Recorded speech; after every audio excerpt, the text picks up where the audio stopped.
Neon! Darcy! Masyado naman kayong sweet. Magang-magay na. Baka naman kagating kayo ng langgam dyan. Nako, Kapitan Apollo.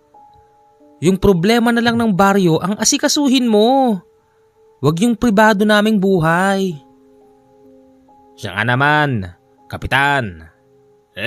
Neon, anong klaseng problema ba ng baryo ang sinasabi mo dyan? Kapitan, alam kong alam mo yung nangyayari. Kagabi nga lang balitang balita. May mandaragit daw na dumayo rito. Muntik nang madagit. Yung buntes dun sa labas ng baryo. Wala yon. Wala yon. Huwag kayong naniniwala sa mga ganon. Siya nga pala na yun, Darcy. Ilan taon na ba kayong kasal ha? 10 taon na. Wala pa rin kayong anak? Wala pa eh. Nako, mukhang mahina yata kamandag ni Neo na. Di naman, Kapitan. Nagkakataon lang. Panapanahon lang yan. Huwag apurahin ng mga bagay na hindi pa pinagkakaloob. Alam mo, kung ako sa'yo, Neon, gabi-gabihin mo. Kapitan, gabi-gabi na nga eh. Kaya lang, hindi pa rin talaga pinagkakaloob ni Bathala. Pati ba naman si Bathala binabanggit mo pa? Habang naglalambingan ang mag-asawa sa tapat ng bahay, may napadaan pa na isang lalaking nakasuot ng sandong puti. Napalingon yon sa kanila, tapos nagtanong, "Magandang umaga po." Magandang umaga naman. Ano ho yun? Ito ho ba yung baryo San Agustin? Oho. Bakit ho ba? Naku. Mag-iingat ka, ate. Ha, bakit? Buntis ka pa naman. Lalaki. Lalaki ang ipapanganak mo. At sa nakikita ko, yung ipapanganak mo ang siyang magiging susi para maging malaya ang baryo nyo. Ha? Ano bang sinasabi mo dyan ha, Brad? Anong malaya, bakit? Nakakulong ba yung baryo namin? O kaming mga tao rito? Basta mag-iingat kayo. Sa nakikita ko sa baryong to, aangkinin ito ng aswang. Sigurado ako dyan. Umalis ka na! Baliw ka! Nagalit si Neon sa lalaking yon. Gusto pa nga niya itong sundan, bitbitang itak. Pero pinigilan siya ng asawang si Darcy. Ano ka ba naman? Para ganun lang galit ka na? Baliw eh. Tsaka sabi niya buntis daw ako. Di totoo. Paano naman mangyayari yun? Di ba baog nga ako? Tsaka sino ba yung lalaki na yun? Manghuhula ba siya? Walang manghuhula na gano'n ang itsura. Karamihan mga matatandang ukluban. Yun, batang-bata itsura. May dimple pa. Bagay pa sa kanya yung sandong puti niya. Selos ka lang kasi binati ako eh. Ha? Hindi Ba't ako magsiselos? Wala yon.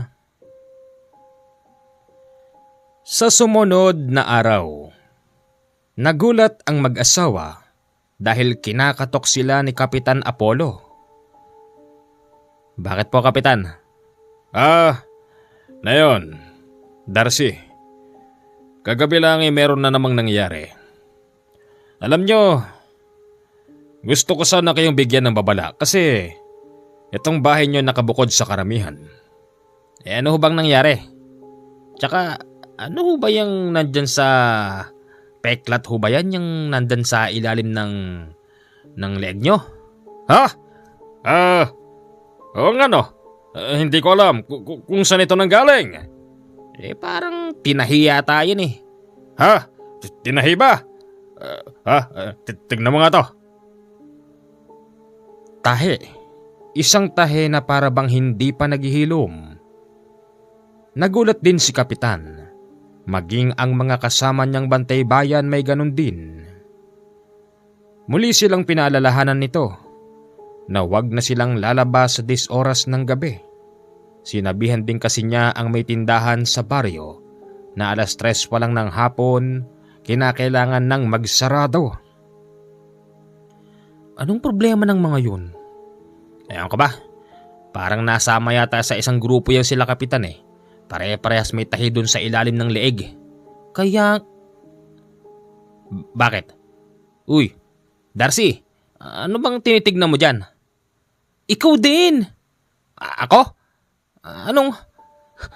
May tahi ka sa ilalim ng leeg? Ha? Paano? Gulat na gulat si Neon. Hindi siya makapaniwalang pati siya may tahi sa ilalim. Sa gabing yon hindi siya makatulog kasi napakainit, tapos yung tahi niya sa ilalim ng dibdib unti-unting sumasakit. Pakawari niya may gumagalaw na maliit na hanep. O bakit? Kate! Wag mong kamutin, namumula. Saan mo ba kasi nakuha yan? Hindi ko alam, Darcy. Alam mo namang magkasama lang tayo rito. Hindi ako maalis. Hala?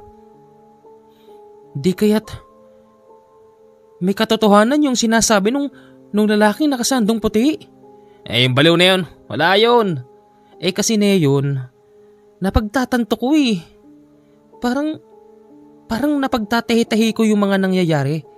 Aangkinin daw ng aswang ang buong baryo. Malamang, lahat ng mga tao rito. Ewan ko. Kinabukasan, ang dami-daming tao sa sapa. Nakakita kasi sila doon ng 2 kabarangay nilang lumulutang. Wakwakan tiyan, walang laman loob. Dilat ang mga mata, putol ang mga dila, gutay-gutay ang ibang bahagi ng katawan. Diyos ko, sinong gagawa niyan? Yan ang sinasabi ko sa inyo. Mga kababaryo, nahaharap tayo sa isang napakalaking problema. Huwag kayong mag-alala. Hanggang si Kapitan Apollo ang nakaupo, hindi ko kayo pababayaan. Kung maaari, lahat kayo, doon na manirahan sa aking bakuran. Doon, ligtas kayo. Alam ko naman na hindi lahat sa inyo naniniwalang aswang ang may gawa nito. Pero mga kababaryo, tignan nyo yung ilalim ng mga leeg nyo. Lahat tayo, merong tahi. Ang mga tahi na yan, hindi natin alam kung saan ang galing at kung sinong naglagay. Maging ako, hindi ko alam kung saan ang galing yan. Alam nyo, meron akong hula. Ayon sa naging teacher ko noon na may kaalaman sa lihim na karunungan. Ang isang aswang, kapag nagustuhan nito ang lahat ng tao sa isang liblib na baryo, aariin niya ito nang walang pag-aalinlangan at bilang pagpapatunay at wala nang makikialam sa kanyang mga kalahi. Lalagyan niya tayo ng marka. Isang klase ng marka. Katulad ngayon, nasa ilalim na ng ating mga leeg ang marka na iniwan sa atin ng halimaw na pumatay sa 2 tao na yan. Natulala ang mga tao. Hindi sila naniniwala kasi nga hindi pa naman nila nakikita ang sinasabing nagmarka sa kanila. Ganun pa man, yung iba sumusunod sa patakaran ni Kapitan Apollo. Yung iba naman, sadyang makulit pa rin. Isang gabi, habang nagpapatrolya sila Kapitan Apollo kasama ang mga bantay bayan, naisipan nilang pumunta sa bandang dulo ng baryo kung saan merong nag-iisang bahay. May nakatira doon, isang bata at mag-asawa. Gusto nilang kamustahin kung kamusta na ba sila roon. Kaya lang, bago pa sila makatungtong sa bakuran ng mga ito, kitang-kita nila, sa taas ng bubong ay merong napakalaking ibon Nakadipa yun habang nakatingin sa bilog na buwan. Kapitan! May malaking ibon, Kapitan! Oh, nakikita ko siya. Magsiksiyanda kayo. Ito na ang kalaban. Armado ng mga baril ang mga bantay-bayan. Isa-isa silang nagkasa ng baril at akmang puputukan nila yung malaking ibon sa bubong nang bigla itong tumalon sa lupa at mabilis naglakad papalapit sa kanila. Ewan ba nila kung bakit nanigas ang katawan nila nung oras na yon? Nakatutok na ang baril pero hindi nila makalabit ang gatilyo. Sino ka ba? Ano bang kailangan mo sa baryo? Wala namang kaming kasalanan sa iyo Mabuti naman at nagkarap tayo, Kapitan Apollo. Gusto kong malaman mo. Gusto ko ang baryo nyo at lahat ng mga naririto ay gagawin kong pagkain. Ano? Hindi pwede yan. Anong sinasabi mo dyan? Kapitan Apollo, bumaba ako mula sa kabundukan at nang makita kong may makakain pala sa liblib na baryong ito, mas pinili ko rito. Wala kayong magagawa kapag gusto kong kumain ng isa sa mga tao rito. Kaya ko yung gawin at ang mga gamit nyo'y walang magagawa sa akin.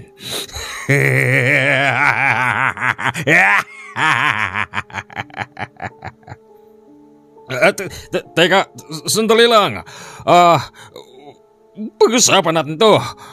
Wala na bang ibang paraan para hindi matuloy ang masama mong plano sa baryo namin?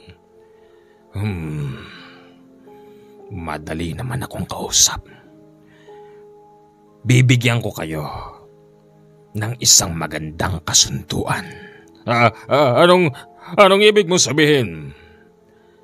Nakita ko kahit liblib ang inyong baryo, mayaman at sagana sa pagkain ng mga tao.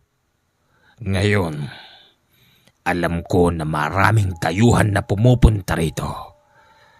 Karamihan, mga masasamang tao. Mga taong pumapatay ng kapwa-tao.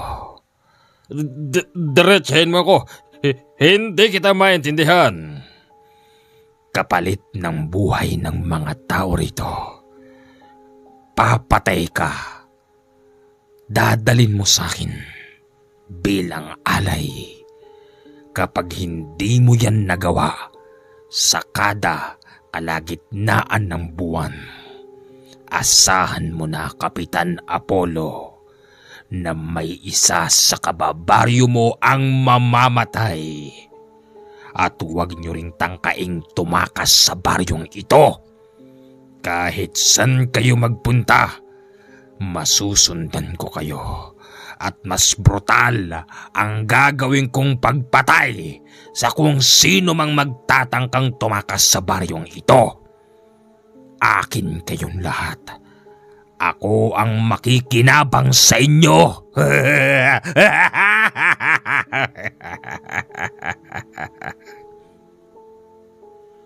Bigla na lang yon tumalon at lumipad. Sinundan nila ito ng tingin pero mabilis siyang kinain ng dilim. Pumasok sila sa bahay kung saan nakatira ang isang pamilya. Kaya lang wala na silang inabutan. Patay na yung padre de pamilya. Yung bata nakatihaya tapos nadadaganan nito ang sarili niyang dugo na humahandusay sa sahig ng bahay. Grabe! Grabe! Hindi ito totoo! Baka na ito ng mga kalabang ko sa politika! Kinabukasan, napakaraming tao sa bahay ni Kapitan Apollo. Halos lahat sila nagrereklamo. Hindi niya alam kung sinong uunahin. Hanggang siya nang magsalita siya, natahimik ang lahat.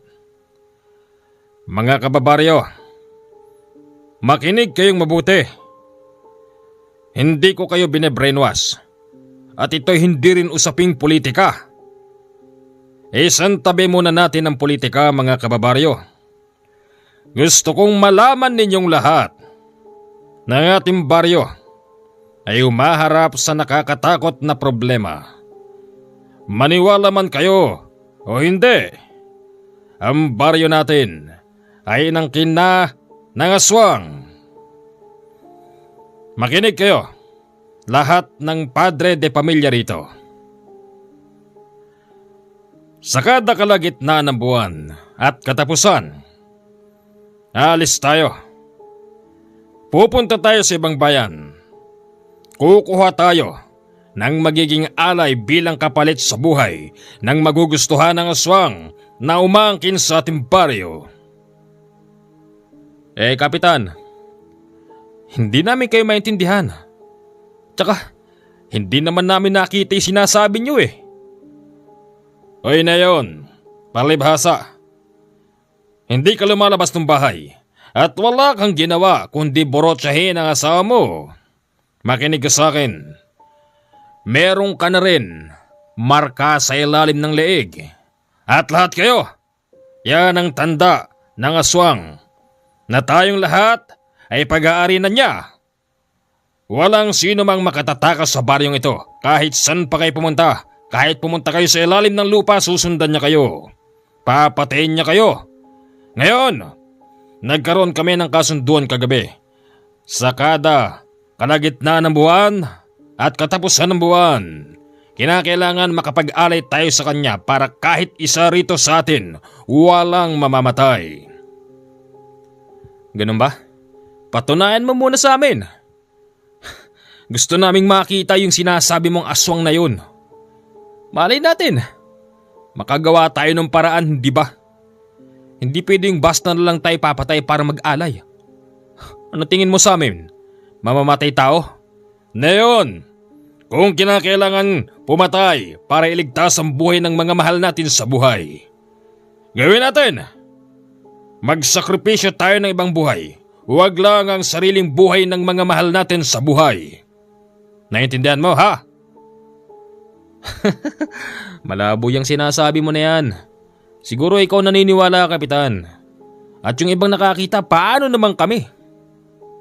Iisipin namin na kaming lahat dito, dinadamay mo lang sa gusto mong mangyari. Papatay kami ng tao? Baka makulong pa kami. Huwag mong kakalimutan, Kapitan Apollo. Umiiral ang batas dito sa ating bansa. Oo, sabihin na nating nasa liblib tayo. Kahit saan sulok ka pa ng Pilipinas, maabot ka ng mga otoridad sa oras gumawa ka ng mali. Kaya wag mo kaming turuan pumatay. Makulit ka pala eh. At iko-correct ko lang, Kapitan Apollo. Kanina tinawag mo ko Neyon at kanina sinabi mo meron akong asawa. Hindi ako si Neyon. Ha? Kapitan, eto si Neyon. Eto, nasa kabilang sulok. Hindi si Neyon ang kausap mo. Yang tao nga na yan, hindi ko kilala yan eh. Ano mga kababaryo, kilala nyo ba yan? Ni maski isa sa mga kababaryo niya, walang nagsabing kilala ang taong yun. Ganon. Walang iya ka, kanina ka pa sumasagot dyan. Hindi ka naman pala kilala rito at hindi ka naman pala taga rito. Sino ka ba ha? Ako si Nole. Kapitan, inuutusan kita. Huwag mong pilitin ang mga taga rito na pumatay. Mali yun. Kasi yung papatayin nyo, sabihin na nating masamang tao. Bakit? Ang masamang tao ba hindi nagbabago? Ha? At paano kayo makakasigurado na yung papatayin nyo yung masama? Huwag kang matakot doon sa halimaw na yun. Akong bahala sa kanya. Hindi ko man siya kayang tutukan araw-araw, pero maniwala ka, yung ipapanganak ng babaeng yan, lilipas ng lilipas ang panahon. Siya ang magiging susi para sa paglaya ng inyong baryo. Ano? Yung ipapanganak ng asawa ko? Oo, tama ka.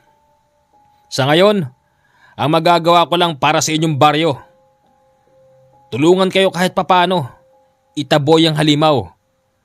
Pero sa palagay ko, hindi ko siya agad mapapatay. Dahil ang halimaw na yun, nagiging kulay itim na usok. Nagtawanan ang mga tao sa sinasabi ng lalaking nakasuot ng sandong puti. Sino raw ba siya? Ano raw bang magagawa niya? Pinalaya siya ng mga tao. Maging si Kapitan Apollo, pinagtulakan siya papalabas ng baryo. Umalis ka na! Balo ka! Di mo kasi alam. Isa akong albularyo, pero huwag ka mag-alala. Pinagtulakan mo man ako. Gagawin ko pa rin ang parte ko bilang sundalo ng ating Panginoon. Natahimik si Kapitan Apollo nang sabihin yon ni Canole. Ganun pa man, hindi pa rin siya umalis sa baryo na yon. Lihim siyang nagmamatsyag. Fast forward.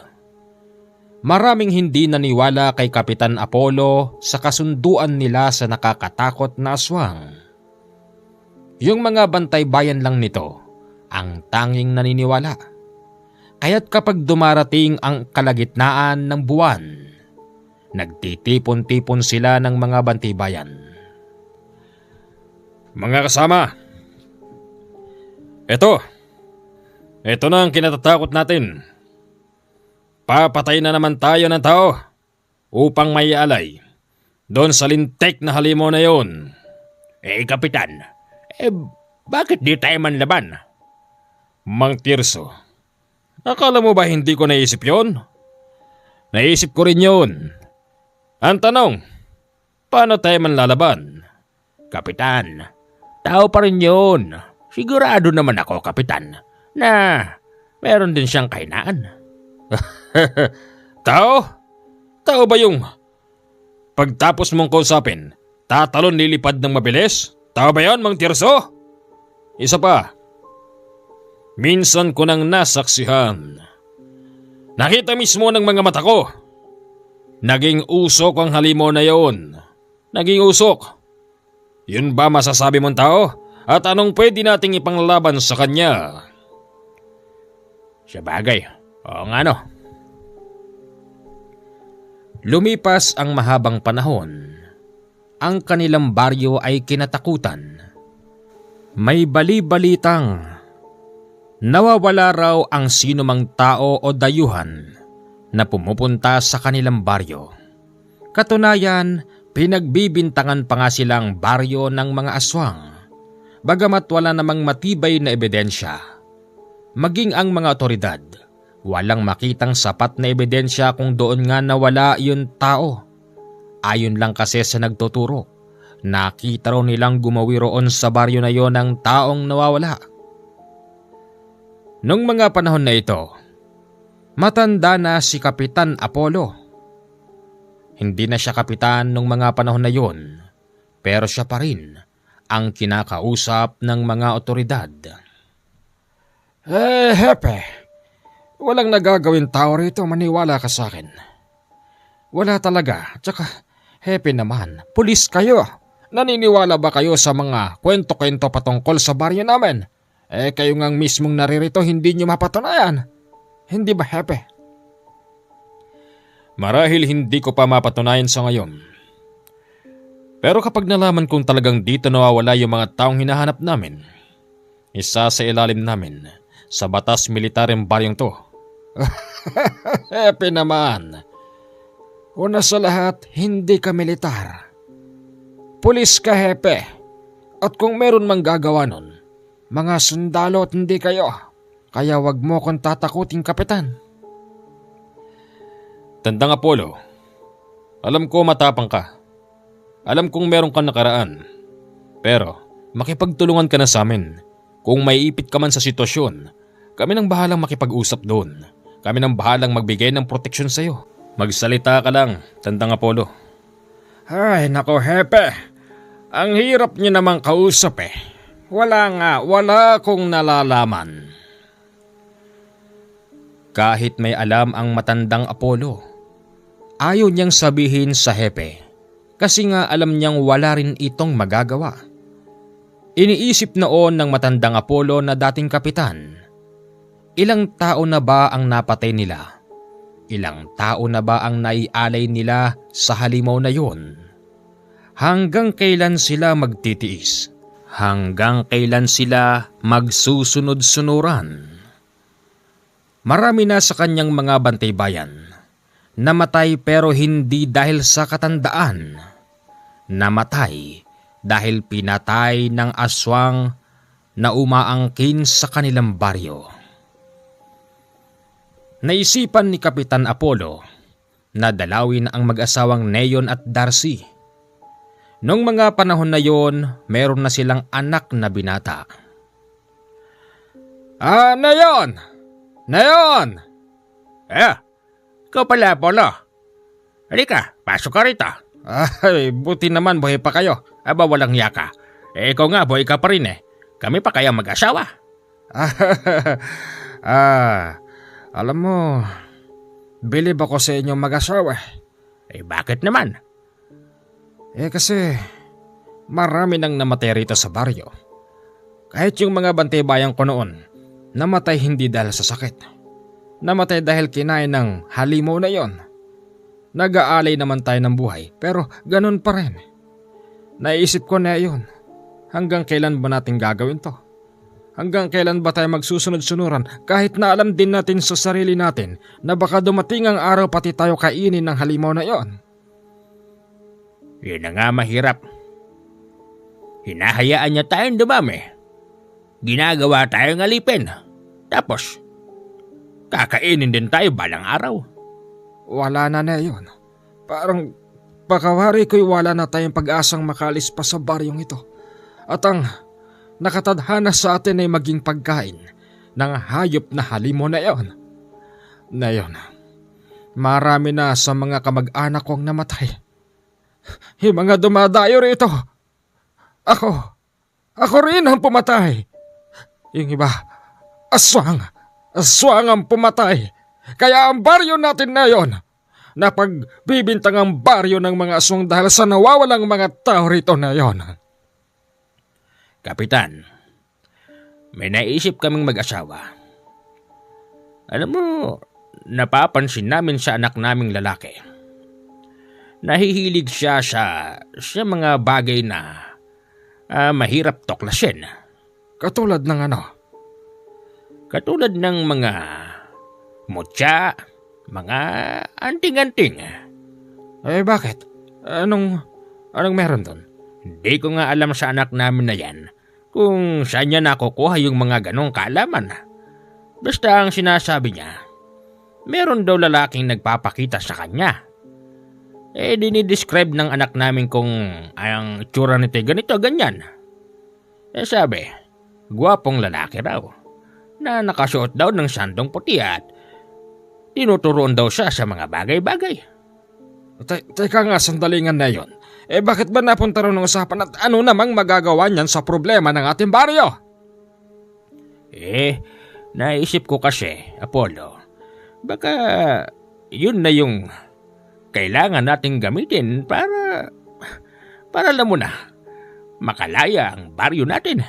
Nako naman, anting-anting, mutya-mutya ano yun, bato-bato? Kung mga baril nga, walang magawa, yun pa kaya? Apollo, minsan hindi na rin masamang mangarap, di ba? Kung sa susunod na buwan, mahal na araw na, kung hayaan kaya natin ang anak kong pumunta ng kabundukan, maghanap ng mutya. Kasi yun daw ang sabi sa kanya nung lalaki na nakasuot ng sandong puti. Saan ba nakikita yung lalaki? Sa panaginip daw. Sabi niya, sa panaginip ng anak ko, siya daw ang susi para makalaya ang baryo. Hindi ako masyadong kumbinsido sa sinasabi mo na yan, Neyon, pero sige, kakausapin ko lahat ng mga tao rito. Sasabihin ko ang plano at palihim natin gagawin yan. Sige. Ikinalat ni dating Kapitan Apollo ang napagkwentuhan. Lahat ng mga nakarinig ng plano, umayon. Wala naman daw masama sumubok, basta't mag-iingat lang daw ang bata. Nang dumating na ang mahal na araw, maga pa lang nakagayak na ang batang yon. Anak, mag-iingat ka. Sigurado ba yung pupuntahan mo na yan? Sigurado na ako, tay. Siguradong ito na ang kailangan natin. Sigurado? Mag-iingat ka. O tay, tsaka ilang araw na talaga akong di pinapatulog nung lalaking nakikita ko sa panaginip. Sabi niya pumunta raw ako sa gantong lugar at doon ko raw matatagpuan yung mutyang tinatawag na trabong ko ng ahas. Trabong ko ng ahas? O tay, sabi niya, ito raw yung nakukuha mula sa noo ng ahas. At hindi raw basta ahas. May 2 sungay daw ang ahas na yun. Ganun ba? O tay, yun lang daw tanging mutya na yun ang siyang makakatalo dyan sa aswang na umangkin sa ating baryo. Kasi yun daw aswang na yun talaga namang napakalakas. Kayo mismo, kayo lahat ng mga matatanda rito, nasaksihan nyo kung paano maging usok ang aswang na yun. Bigla na lang siyang magpapakita sa harap ng isang bahay at kakainin ng gusto. Hindi ho ba itay? Sa bagay nga naman, anak. Sige na, seryo. Tumakas ka na. Nayon, yung anak mo nandiyan pa ba? Nandito po ako, Kapitan. Sige na, halika na. Nakahanda ng mga matatanda. Ihatid ka na namin papalabas. Sinisiguro namin na hindi ka makikita ng halimaw na yon. Tay, alis na ako. Mag-iingat ka, ha? O, tay. Hinatid nila si Sergio papalabas ng baryo. Siniguro nilang hindi sila nakikita ng halimaw. Hanggang sa nang tuluyan ng makalabas si Sergio sa baryo, tumawid ito papunta sa kabilang bayan. Tumawid pa siya papunta sa ibang probinsya. Siguradong hindi na siya masusundan doon kasi nga hindi na ito teritoryo ng halimaw na yun. Inabot na siya ng dilim. Mga bandang 6:30 bago siya makaahon ng kabundukan. Ayon kay Sergio, ito ang eksaktong lugar na madalas niyang napapanaginipan. Habang binabaybay ni Sergio ang napakadilim na kagubatan na yon, pumatak ang ulan. Sinabayan ito ng mahinang pagkidlat. Umiilaw ang gumuguhit na kidlat sa kalangitan. Napaupo siya sa isang tabi dahil na rin sa pagod. Napapikit siya kahit na umuulan. Hindi akalain ni Sergio na makakatulog siya ng mabilisan. At sa kanyang pagtulog, agad niyang napanaginipan ang taong madalas nagpapakita sa kanya. Siya ngayon si Canole. O Sergio, malapit ka na. Huwag ka nang matulog dyan. Baka maabutan ka ng halimaw na yon. Biglang nagising si Sergio. Napakalakas ng ulan at hangin nung oras na yon. Nababalot din ng pag ang buong kagubatan. Halos wala siyang makita pero hindi niya nararamdaman ang lamig. Patuloy siyang umaahon ng umaahon hanggang sa nakakita siya ng isang napakalaking kawayan na humahampas sa katabi nitong puno. Natakot noon si Sergio kasi ang kawayan ay tadtad ng mga matutulis.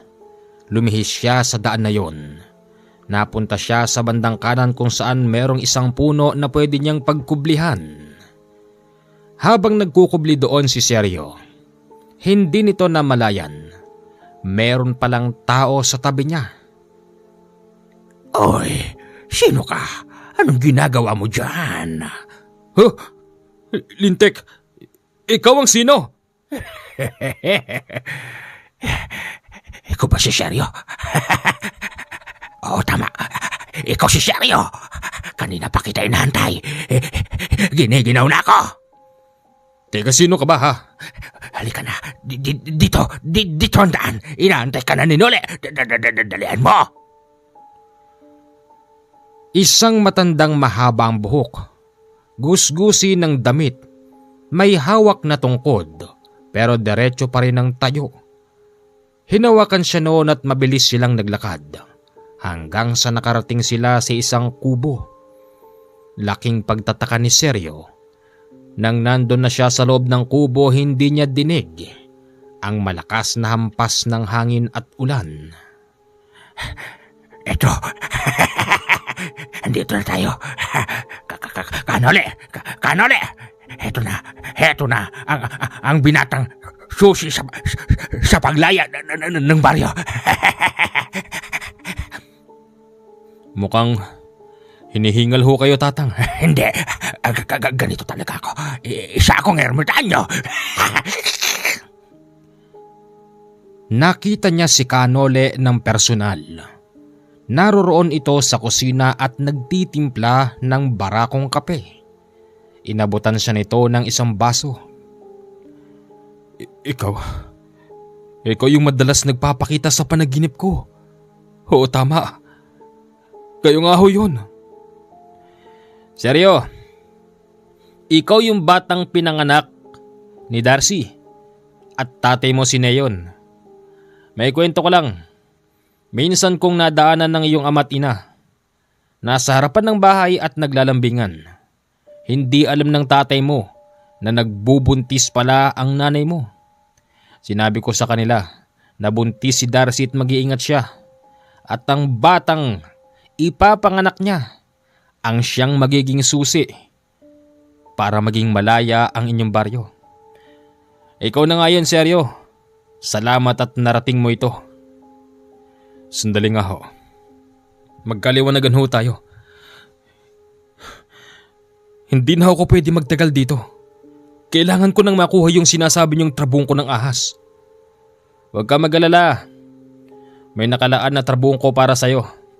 At yung ahas, alam na natin kung saan natin pupuntahan. Magkapi ka muna. Alam mo ba, kaya yung trabungko ng ahas ang nirekomenda ko sa'yo. Kasi ang makakalaban mo, Seryo, hindi basta-basta aswang. Mas nakakatakot pa ito sa gabunan.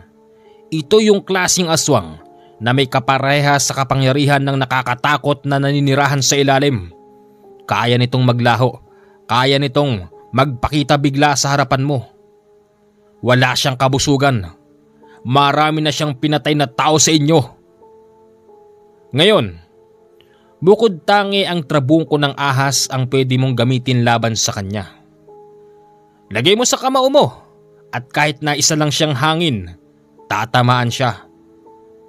Maliwanag? Oo. Pagkatapos magkape, sabay-sabay silang lumabas ng lumang kubo.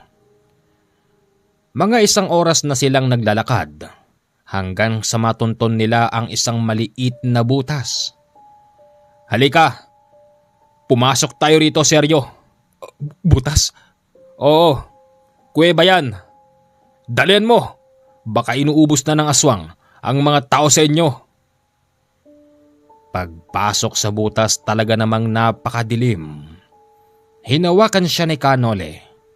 Maniwala kayo o hindi, bigla siyang nakakita ng liwanag sa dilim na siyang sinusundan nila para matunton yung bandang dulo. Nandito na tayo. Teka, anong ginawa mo sa akin? Bakit ako nakakita sa dilim? Seryo, hinawahan lang kita ng kaunting abilidad ko.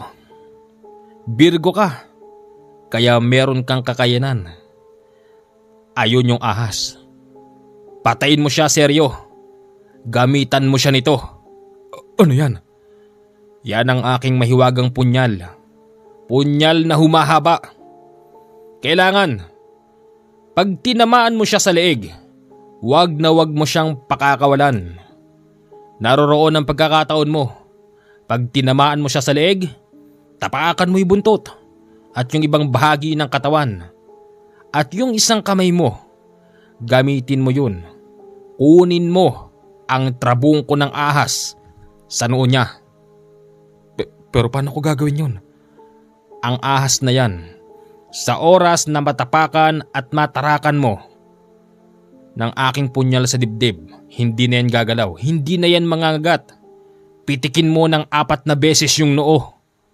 Kusang lalabas ang trabungko na may halong berde at dilaw at umiilaw ng bahagya sa gabi.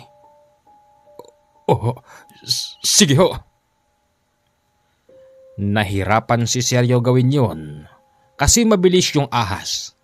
Napagod na lang siya pero hindi niya maabutan yun. Kanole, mahina pala ito. Huwag kang mag-alala, ermitanyo. Kaya niya yan. Oy Seryo, gumamit ka ng utak. Huwag puro tapang at lakas. Oho. Ginamit pa rin ni Seryo ang lakas niya para hulihin ang nasabing ahas na merong 2 sungay. Pero kahit anong gawin niya, hindi niya yon maabutan. Walang hiya kang ahas ka. Ibigay mo na sa akin yung trabungko mo. Kailangan ko yan. Salita lang ni Seryo ang ginamit niya. Nakita niya yung ahas na higa sa bato. Nilapitan niya yun. Tapos sa kaliwang kamay niya'y naroroon ang kakaibang gamit ni Kanole. Mabilis niya yon itinarak sa leeg ng ahas. Tinapakan ng 2 paa ang ibang bahagi ng katawan. Pilit na lumalaban ang malaking ahas na gagabraso. Pero katulad ng sinabi ni Kanole, pitikin daw ng 4 na beses ang noo. Ginawa ngayon ni Seryo at maniwala kayo o hindi, biglang lumabas sa noo nito ang kakaibang bato na may halong kulay ng berde at dilaw at bahagyang umiilaw sa dilim. Nang makuha yon ni Seryo, agad niyang binitiwan ang ahas. Segundo lang ang pagitan. Nang lingunin niya ito, buto-buto na lang ang ahas. Nakuha ko na! Magaling, Seryo! Halika na, bumalik na tayo. Itinuro sa kanya ni Kanole ang tamang paggamit nun. Ang kapangyarihan pala ng trabungko ng ahas. Kaya nitong pumatay ng aswang na nawawala sa hangin at nagiging usok. Dahil sa kada paghalipaw daw ng kamao ng taong gagamit nito, sumasabay ang kapangyarihan ng trabungko ng ahas. Ganun lang ho ba? Oo, ganun lang. Kailangan yung aswang na umangkin sa inyong baryo, lapitan mo siya ng malapitan. At kapag nawala siya o maging usok man lang, tandaan mo, Seryo, makikita mo pa rin siya. Sundan mo siya hanggat kaya mo. Bibigyan pa kita ng isa pang gamit. Ilagay mo ito sa kaliwa mong kamao. Halika muna. Anong gagawin niyo? Hindi ito masakit, wag kang OA. May binaon sa kanya si Kanole. Hindi niya alam kung ano yun, pero ang pakiramdam noon ni Seryo para bang uminit ng husto ang katawan niya. Ayon kay Kanole, isa raw itong makapangyarihang mutya na siyang magbibigay ng kabal sa kanya na kahit nasaksakin siya, kahit nakagatin siya ng mga mababangis na hayop, hindi siya mamamatay. Nang makauwi na si Seryo sa kanila, nakita niya ang lungkot sa muka ng tatay at nanay niya. Tay, nagtagumpay ako, tay. Nay, bakit? Wala na. Anong wala na? Wala na si Kapitan Apollo. Pinatay siya ng halimaw na yon. Ano? Pero... Nagalit ang halimaw. Pati siya amin. Mabuti nga anak. At nakapagtago kami ng nanay mo. Naglagay kami ng asin sa bunbunan. para hindi kami makita ng halimaw na yon. At yon ang nagligtas sa amin, anak. Tay, Nay, ngayong gabing ito, pinapangako ko sa inyo, papatayin ko siya. Lumabas si Sergio sa bahay. Inikot niya ang buong baryo. Nalungkot siya sa kanyang nakita. Bukas ang pintuan at bintana ng mga tao, pero wala siyang nakitang sumisilip. Napakalakas ng ulan at hangin nung oras na yon. Sinasabayan din ni Sergio ng malakas na sigaw at paghahamon. Hindi nagtagal.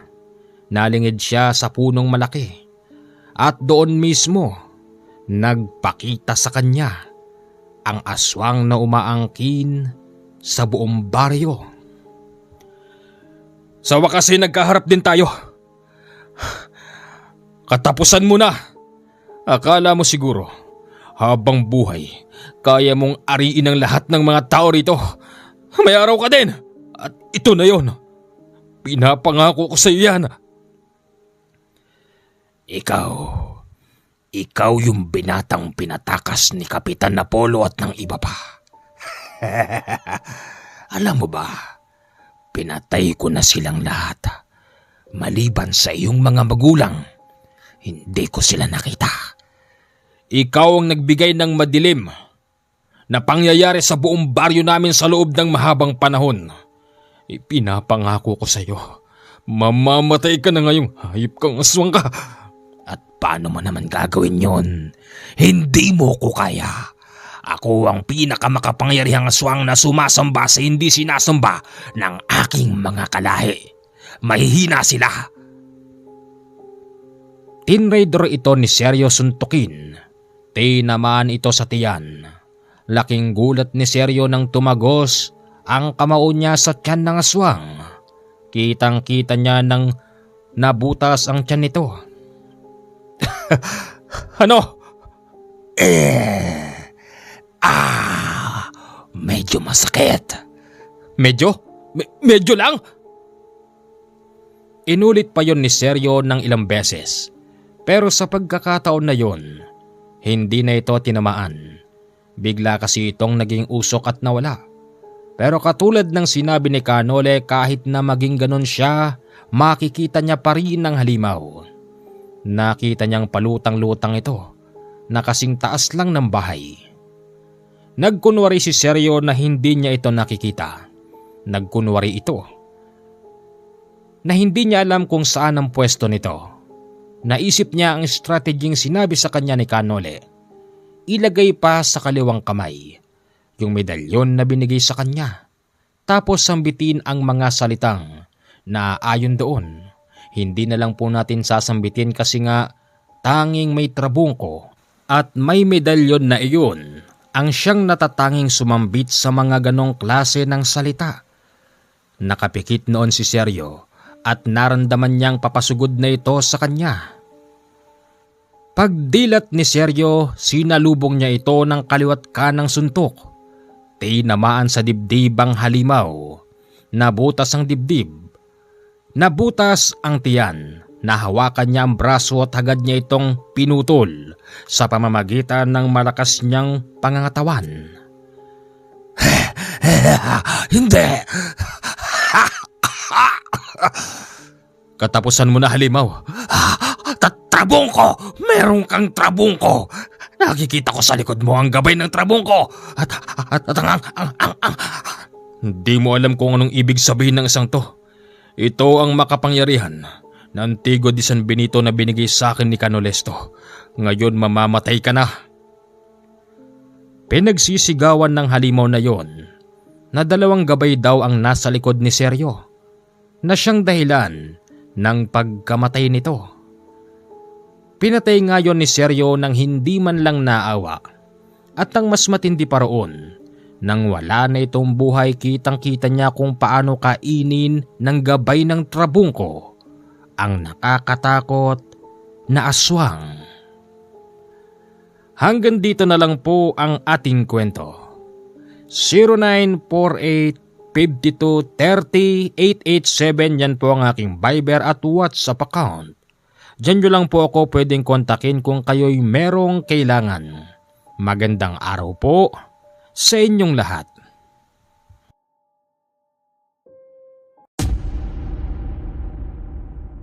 Neyon! Darcy!